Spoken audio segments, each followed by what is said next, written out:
کہ بڑی 11ویں شریف کے ساتھ آج کا یہ جمعۃ المبارک جو ہے اس کو نسبت حاصل ہے۔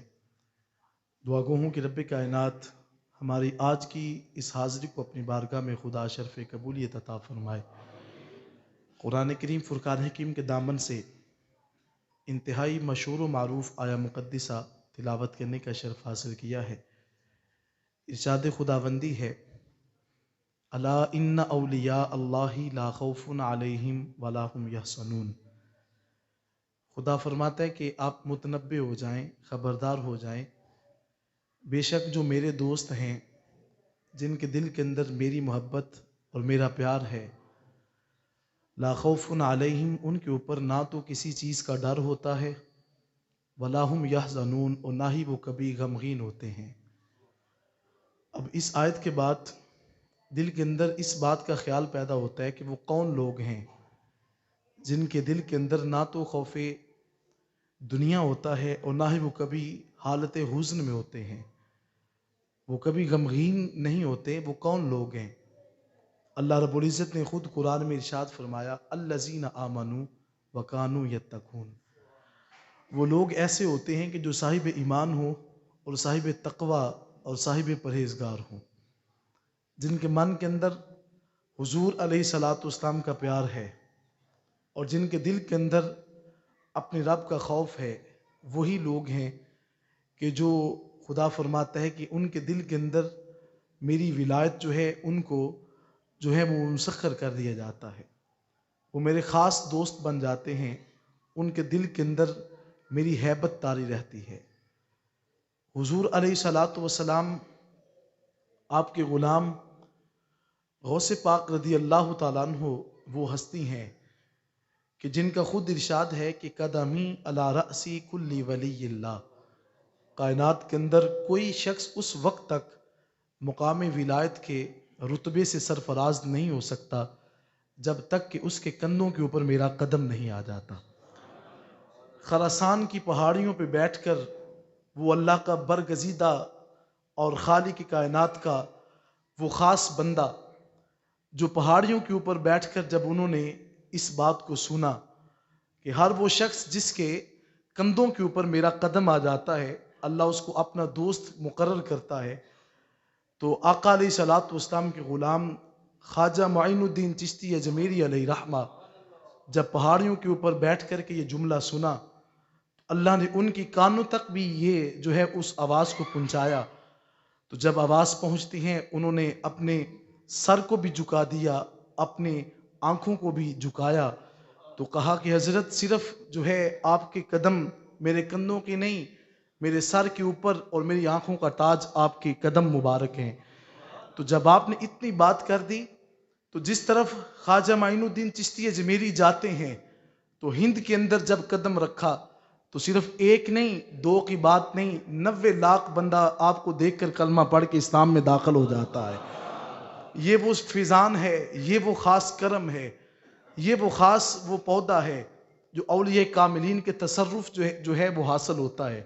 تو ذات ذی وقار غوث پاک حضرت خواجہ شیخ عبد القادر جیلانی علیہ رحمہ کوئی عام ہستی نہیں ہے، آپ وہ بزرگ ہیں، آپ وہ خدا کے مقرب بندے ہیں کہ جن کے والد ماجد آقا علیہ الصلوۃ والسلام کی محبت رکھنے والے ہیں، اور آپ کے جو والد ماجد بزرگوار تھے تاجدار مدینہ علیہ الصلوۃ والسلام سے محبت رکھنے والے تھے، ان کا نام نامی اسم گرامی ابو صالح تھا۔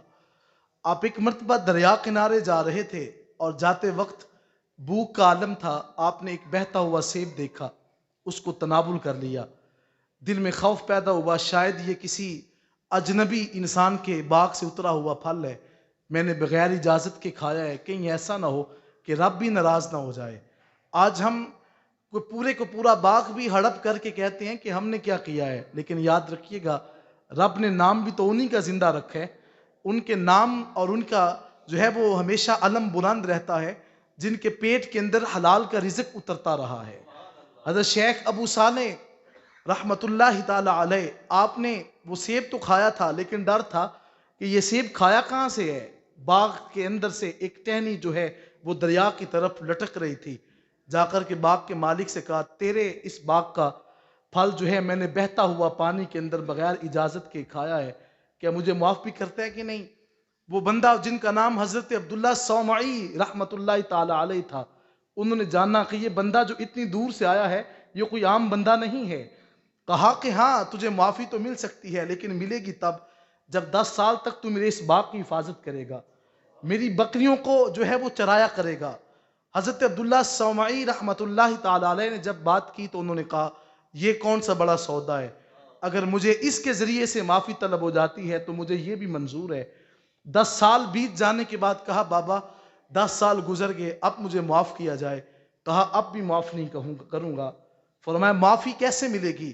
فرمایا سنو، ایک میری بیٹی ہے جو آنکھوں سے نبینا ہے، جو ہاتھوں سے اپاہج ہے، جو چلنے سے قاصر ہے، تجھے اس کے ساتھ عقد قائم کرنا ہوگا.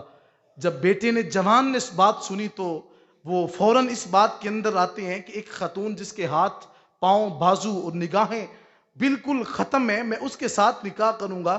لیکن پھر بھی سوچا کہ کوئی بات نہیں، سودا بڑا سستا ہے، ایک سیب کی اگر معافی مل جاتی ہے تو یہ بہت ہی سودا سستا ہے، رب تو راضی ہو جائے گا، دنیا تو ختم ہونے والی زندگی ہے. جب حضرت عبداللہ صومعی رحمت اللہ تعالی علیہ کی اس بات کو سماعت کی، حضرت میں تیار ہوں، میرا نکاح کیا جائے. نکاح کیا تو پہلی رات جب کمرے کے اندر جاتے ہیں دیکھا کمرے سے نور کی روشنی پھوٹ رہی تھی. کہا حضرت آپ نے میرے ساتھ کیسی بات کی؟ خاتون شاید یہ وہ نہیں ہے جس کا آپ نے میرے ساتھ عقد قائم کیا ہے. فرمایا بیٹا خاتون وہی ہے لیکن ہے میں یہ میری بیٹی. اتنی ساری زندگی کسی غیر محرم کو نہیں دیکھا، اس کا ہاتھ کبھی کسی غیر کی طرف نہیں بڑھا، اس کے قدم کبھی کسی غیر کی طرف اٹھ کر نہیں گئے. اس لیے میں نے کہا تھا اس کے ہر شے جو ہے پاؤں کٹے ہوئے ہیں. وہ سید زادی جب آقا علیہ السلام کے اس محبوب سے جب ان کا عقد ہوتا ہے تو راوی فرماتے ہیں کہ ان کی شکم سے جو اولاد پیدا ہوتی ہے زمانہ اس کو عبد القادر کے نام سے یاد کرتا ہے. جن کے والدین اتنے رؤسا متقی اور پرہیزگار ہوں گے تو فرمایا کہ ولی ہوتا ہی وہ ہے جو صاحب ایمان ہوتا ہے، صاحب تقوی ہوتا ہے. اور ولی کے جو ہے وہ پیٹ کے اندر کبھی بھی اترنے والا جو لقمہ ہوتا ہے وہ کبھی حرام کا نہیں ہوتا. اسی لیے اولیاء کاملین کی ہر دعا مقامی استجاب کو پہنچتی ہے. آپ کبھی حضور قبلہ عالم کی زندگی کا مطالعہ کریں، آپ نے جب بھی کسی کے لیے دعا کی ہے رب کائنات اس کو پورا کرتا ہے. وجہ کیا ہے کہ آپ کے پیٹ میں اندر اترنے والا جو ایک ایک لقمہ ہے وہ رزق حلال کا ہے.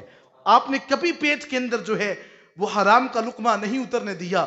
تو ذات ذی وقار یہی اولیاء کا فیضان ہے جو کبھی نہ ختم ہونے والا ہے.